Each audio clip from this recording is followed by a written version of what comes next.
Another Comic-Con, another amazing year of The Flash back here. Guys, welcome. Thanks so much for coming by IGN Live. Thanks for having us. Now, Grant, I imagine you actually probably have the easiest year ever coming up because you're just going to hang out in the Speed Force. You're not going to have to do anything hard. Todd's going to make it super easy for you guys. Exactly.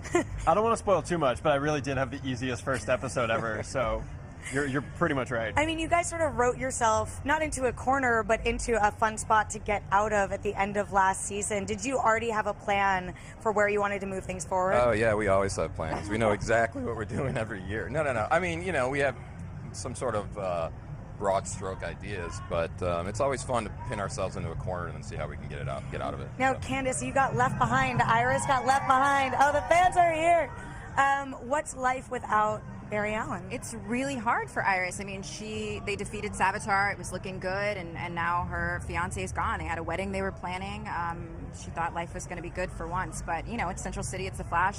There's always something. So we pick up season 4 with Iris trying to kind of put her life together without Barry, and she's kind of a leader at Team Flash, kind of picking up the slack in Barry's absence. So yeah, she's dealing with a lot. Now, you guys have been back filming for a little bit now, 3 right? weeks. You're a couple weeks in. Right? Todd, last season Flashpoint was only one episode. At the end of the year, you have Barry go into the Speed Force. Right. Did you approach things a little bit differently? Did you maybe make his time in there longer intentionally because Flashpoint only went on for one episode? Well, you know, yeah, I think originally our intention for Flashpoint was to go a little bit longer, but the ripples of what happened lasted all season. So I'm not going to talk about exactly how long Barry's in there. But I was just curious if sort of the way you approach Flashpoint affected the way you're approaching this year. I think what it really affected in season 4 is our tone. It got about as dark as we wanted to take the show, and so this year we're going to up the humor quotient. Now you keep dropping the word rebirth,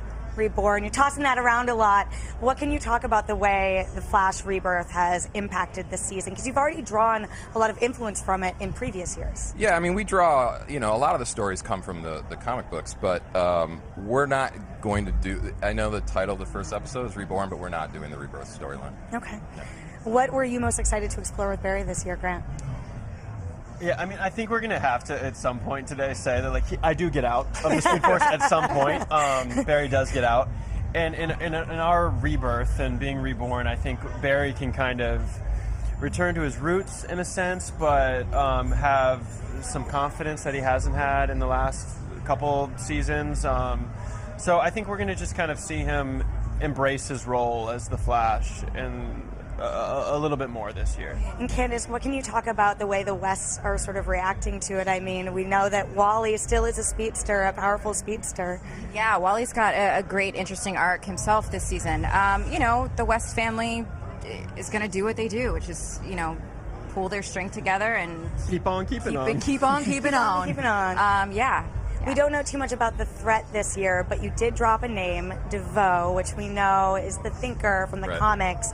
Was that were you excited the fans sort of picked up on that and that you maybe laid down the tracks for where the season will go? Fans miss nothing. Yeah, they watch these episodes over and over and over. And we try to bury things all the time, and you know, they're pretty acute to the stuff we're doing. So yeah, it's fun. Is there anything that people have missed that you guys buried pretty deep that you're like, hey, come on, we put this here for you? I mean, honestly, I don't think so. No.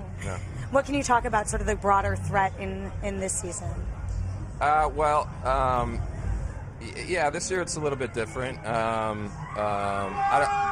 don't want to get into too much of it, but it's not a speedster villain this year, so Barry has a completely different approach to, and the team, how they're going to stop this guy. I'm just so happy that you guys are back at Comic-Con. The fans are freaking out down there.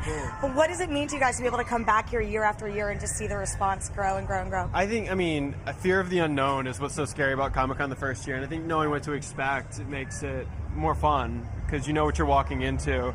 And just, I mean, we're in the 4th season, which is crazy. 4th season of our show, so there's just more to talk about, and there's more content that's been released. So the fans are fans of our show, not just the idea of the Flash. You know, it's cool. Yeah, it's incredible to come back every year. I mean, look at this. It's all crazy. love. Yeah. You know, we shoot in Vancouver. It's easy to get caught up in that bubble. And every time we come here, we're reminded of the impact our show has and how many people across the world are tuning in every week. We're in their living rooms. It's a really cool experience. We can't wait for you guys to bring the Flash back this fall. Such a pleasure seeing you all blow them away on that panel. Yeah. We'll be you. back Thank with a you. lot more excitement on IGN Live at Comic-Con, so stay tuned.